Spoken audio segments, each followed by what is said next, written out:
Hello, आज हम diffusion विसरण के बारे में अध्ययन करेंगे।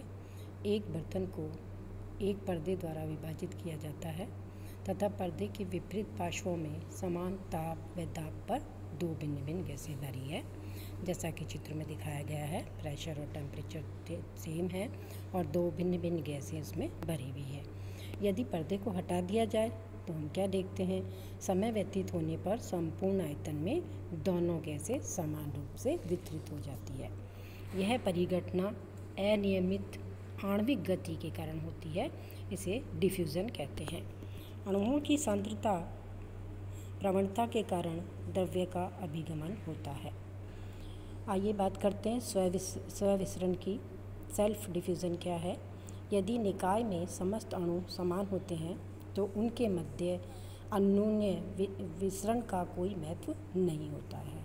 इंटरैक्शन का कोई महत्व नहीं है इसके बीच में, क्योंकि समान अणुओं की पहचान संभव नहीं है।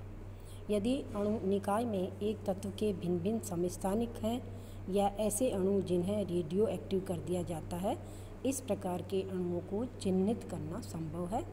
इस प्रकार के विसरण को स्व-विसरण कहते हैं। आइए स्व-विसरण गुणांक की गणना करते हैं। एक पात्र में समान ताप और दाब पर कोई गैस स्थित है। इस गैस में चिह्नित और अचिह्नित अणुओं का मिश्रण है। इस गैस में z दिशा में चिह्नित अणुओं का कंसंट्रेशन समान नहीं है और सांद्रता ग्रेडियंट dN/dz होता है। z दिशा के लंबवत तलों में कंसंट्रेशन नियत रहता है। z दिशा के लंबवत कोई तल Q मान लीजिए। इन अणुओं की संख्या घनत्व n है। तल Q के निकट P और R दो समानांतर तल लें, जिसकी Q तल से दूरी लैम्डा माध्य मुक्त पथ के तुल्य है। लैम्डा दूरी पर सांद्रता प्रवणता नियत है।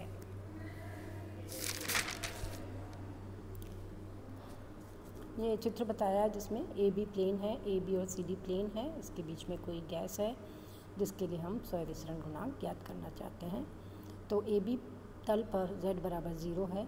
CD तल इसका आउटर वाला सतह है, प्लेन है इसका, और PQR हमने तीन तल इसके अंदर कंसिडर किए हैं। Q तल की पोजीशन z है, P तल की पोजीशन z प्लस लैम्डा है, R प्लेन की पोजीशन z माइनस लैम्डा है।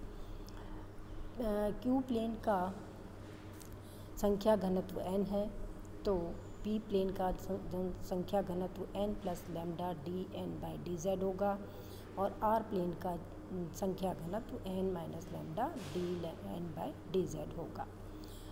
तल P में संख्या घनत्व n प्लस लैम्डा dN/dz है। तल R में संख्या घनत्व n माइनस लैम्डा dN/dz है। सब दिशाओं में गति की प्रायिकता समान होने के कारण n संख्या घनत्व के प्रभाग में प्रति एकांक आयतन एक निश्चित दिशा में गति करने वाले अणुओं की संख्या n/6 है। जैसा कि हमने पिछले दो ट्रांसपोर्ट फिनोमिना में देखा था। अणुओं की माध्य चाल c बार है। किसी पृष्ठ के एकांक क्षेत्रफल से एकांक समय में पृष्ठ के लंबवत दिशा में एक और गति करने वाले अणुओं की संख्या 1/6 nc बार होगी। ये भी हम पहले डिटेल में पढ़ चुके हैं।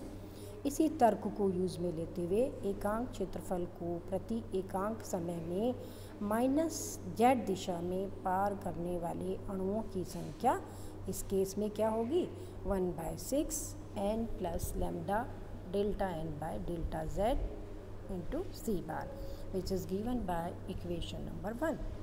तथा Q के एकांक क्षेत्रफल को प्रति एकांक ऊपर की ओर यानी +z दिशा में पार करने वाले चिह्नित अणुओं की संख्या 1/6 n माइनस लैम्डा डेल्टा n/डेल्टा z इंटू c बार के बराबर है, which is given by equation number 2। अतः परत Q के एकांक क्षेत्रफल को प्रति सेकंड +z दिशा में पार करने वाले चिह्नित अणुओं का नेट संख्या क्या होगी, नेट संख्या जिसे संख्या फ्लक्स घनत्व कहते हैं, Jn = 1/6 n minus lambda delta n/डेल्टा z into c bar -1/6 n plus lambda delta n/डेल्टा z इंटू सी बार। दोनों को सब्ट्रैक्ट कर लीजिए। J N is equal to -1/3 lambda C bar delta N upon delta Z के बराबर है, which is given by equation number 3। J N संख्या plus घनत्व है। फिक्स के लॉ को यूज़ करते हैं। जे एन इज इक्वल बराबर -d delta n by delta Z के बराबर होता है, which is equation by equation number 4। Equation 3 और 4 को कंपेयर कर लीजिए। उसको कंपेयर करने से हमारे पास स्वयं विसरण गुणांक आता है d, which is 1/3 lambda C bar, which is given by equation number 5। Mean